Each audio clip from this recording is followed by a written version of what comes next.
marbles on the outside there. Sato gets loose. Oh no. Oh my goodness. That is a horrifying ride for Dario Franchitti. Oh man, that is an oval crash we've seen before, and we hate to see that kind of impact. Sato, oh boy, look at the debris go through. Oh boy, and oh, fencing. Yeah, it does look like there might be some debris into the grandstands as well. That is a violent impact. Fortunately, the fence kept the car in the racetrack. This is Graham Rahal arriving on the scene. Full course yellow, full course yellow. Can you get through there? So Sato gets loose, and Dario's got nowhere to go. That is a thundering blow. Yeah.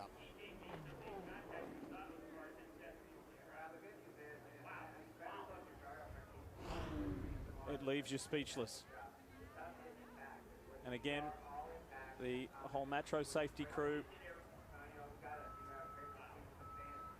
and medics attending to Dario Franchitti on the scene. We could see earlier what looked like, and here is his team boss Chip Ganassi on the way to see Dario. We saw earlier what appeared to be Dario talking on the radio to his team. If that was the case, we don't know.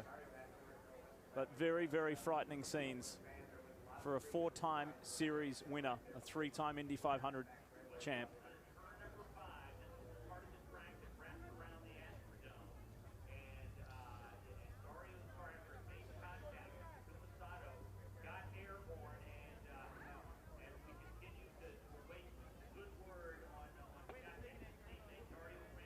What's comforting as a driver is to sit here and see that the survival cell largely intact there. You know, that the tub appears to be intact, but you just can't. Is one of the great fears. Here it is as the leader, Scott Goodyear, came off of 2. Now watch way up in the corner. Suddenly 2 cars get together, and that was Cheever and Fox. The field darts to the inside. Many using the warm-up lanes, which were only built here a few years ago, but probably saved many drivers here today. Stan Fox looks like he got into the wall incredibly hard. We're concerned about him, very concerned. We'll keep an eye, and we won't report anything until we actually have it confirmed. You can see as we look at this second replay how many tires and suspension pieces began to come off the cars right away and affect cars that really were not part of the original accident at all. Lynn St. James was one of those who was tagged by flying debris. Here's a third one from the car of Bobby Rahal, who of course started fairly far back in the pack. Watch to the right of the screen, and there's where the debris is already bouncing around. Remember, carbon fiber is dark gray in color. It's very hard to see against the track, particularly on a day like this, so it's easy to pick up a flat. It would look from my vantage point down here in turn 2, Sam and Paul, that something must have broken on the Fox car, because it immediately made a right-hand turn. That's not normal. Let's go to Jerry Punch. A.J. Foyt talking to his other driver. Here's Scott Sharp momentarily. A.J., a tough break at the beginning. What happened? Well, I really don't know. I have not talked to Eddie, and you know, this is racing. I've been that way before myself here. But right now I'm in contact with Scott trying to figure out if we need to pit or not. Okay, that's Scott Sharp, his other driver. Let's check in with Jack Arute. Well, Jerry,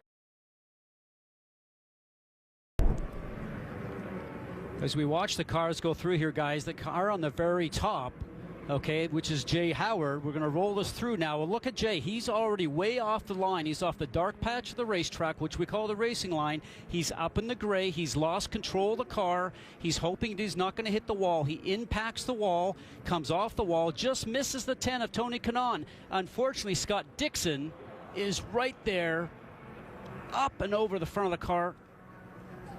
Car hits on the top of the wall. The safety cell on these cars, guys, I can't tell you how strong they are. An awful accident, but as we saw, Scott Dixon right there, hands away from the steering wheel. We saw him get out, and when we first went to this frame, when we first saw this accident, you heard some roar from the crowd, and that was because they knew that Scott Dixon was okay. And the 77 of Jay Howard was also okay. Boy, this is just bad timing on Dixon's part and incredible fortune with the way this car lands on top of the wall. Or he's incredibly fortunate.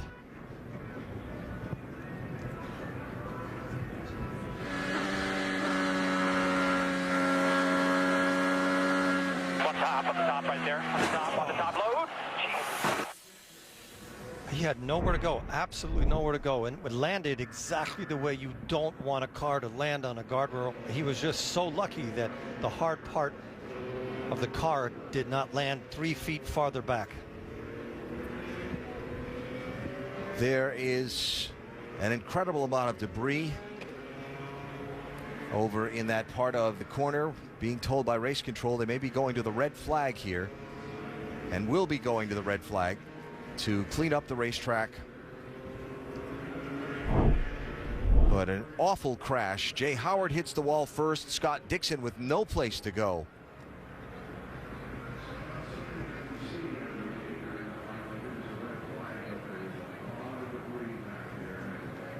Is that Castro Neves that went under Dixon? It does, and he runs over some debris. Oh, man.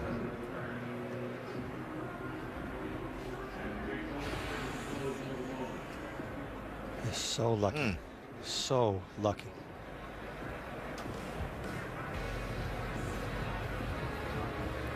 The safety cell that Scott Dixon sits in saved his life. I don't think that's an overstatement. Red flag out in the Indianapolis 500. Thankfully, both drivers climbed out and walked away.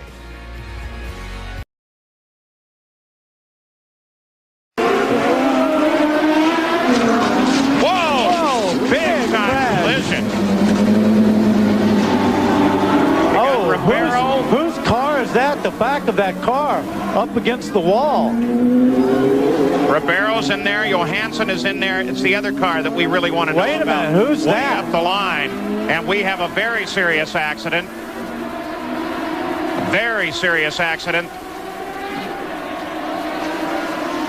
And the course is blocked. I don't know how they're going to get cars. Whoa, watch this, watch this. This car's really got to slow down. He didn't realize it was that block. They have got to stop this. And that's Jeff Krosnoff over close to the wall, the one they're working over. As Steve Alvey heads down, one of the doctors with the IndyCar safety team, and Eddie Lawson tries to work his way through.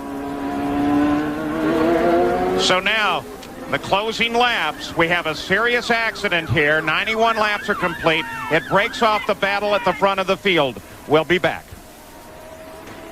Well, with this rather serious accident over in turn 3, they have just displayed on the front stretch the red and checkered flag. Here is the replay. Eddie Lawson into Krosnoff. No, that is actually Stefan Johansson there. Johansson. And he was moving out to pass another car, which looked like it was Gilles de Ferran. I don't think he saw Krosnoff. He couldn't have seen him. And he moved over. Boy, he got up into that fence. That's his rear end of his car that ended up in front of Ribeiro. They work with Jeff Krosnoff still in what's left of the car, and I have not seen that much damage to an Indy car in a very long time. And what this does is gives the race to Fernandez. Zanardi in second place. It has been flagged 2 laps early at the 93rd lap. Luck for Dixon to fall back to make this all happen. He's got to be thinking inside his cockpit right now. Inside his helmet. Big crash! Major incident. Kenny Brack getting way high up into the fence.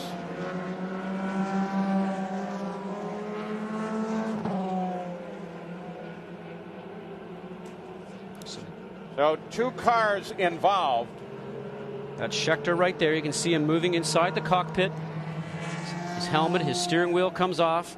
Car heavily damaged, but we have one other car right now that is very heavily damaged. Now, what will the IRL do? What will the officials decide to do? The debris from Kenny Brack's car, who got way up into the fence.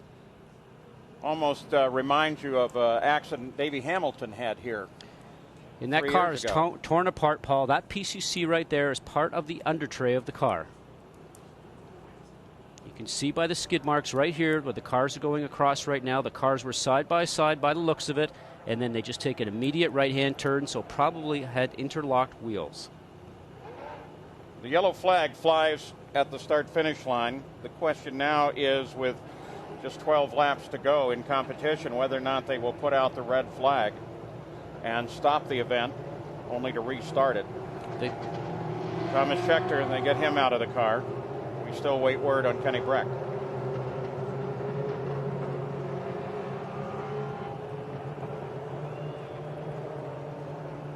They're going to ask Scheckter to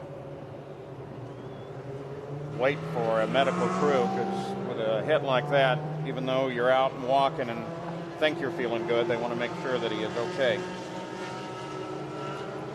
Boy, look at what that did to the fence. There's a piece of wheel right there, and that is the upright and the suspension piece.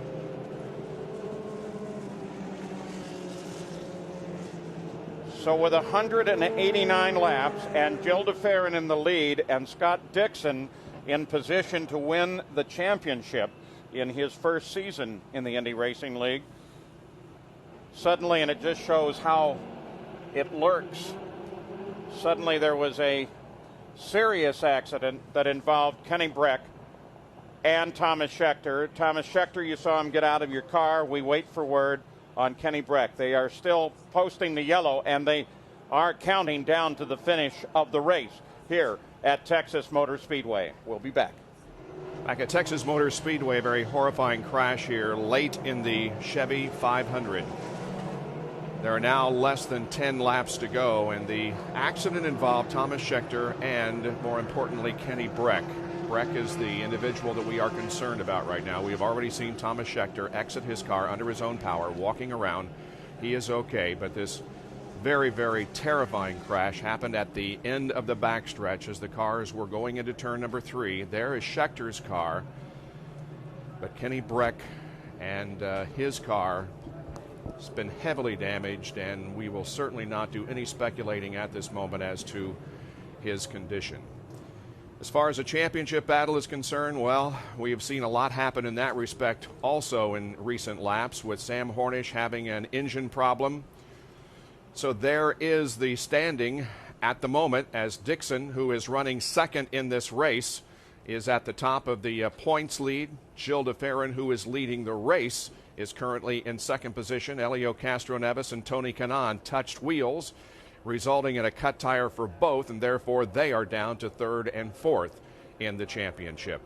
You saw a picture just a while ago about the incredible damage that has been done to the fence over in turn number 3 as Breck's car got up into the catch fence, and that will of course have to be repaired in order to restart this race. And I think there is considerable speculation as to whether or not this race can be restarted or not. There is the scene around Kenny Brack as the medical personnel from the Indy Racing League work over him and try to stabilize him. Here is the replay of what happened. Brack on the high side of Thomas Scheckter down the backstretch. At the end of the backstretch, there's the contact, and Brack's car up into the wall, virtually splitting in half. And here is the shot now from the end of the backstretch. It's a crash very reminiscent of Davey Hamilton's accident here a few years ago, in which he sustained very severe leg damage. The catch fence keeping the car contained inside the racetrack, but still resulting in a lot of damage to the car. Hopefully no, at least life-threatening injuries to Kenny Brack. The pace of the race, of course, reduced, and only now less than 8 laps to go in this event.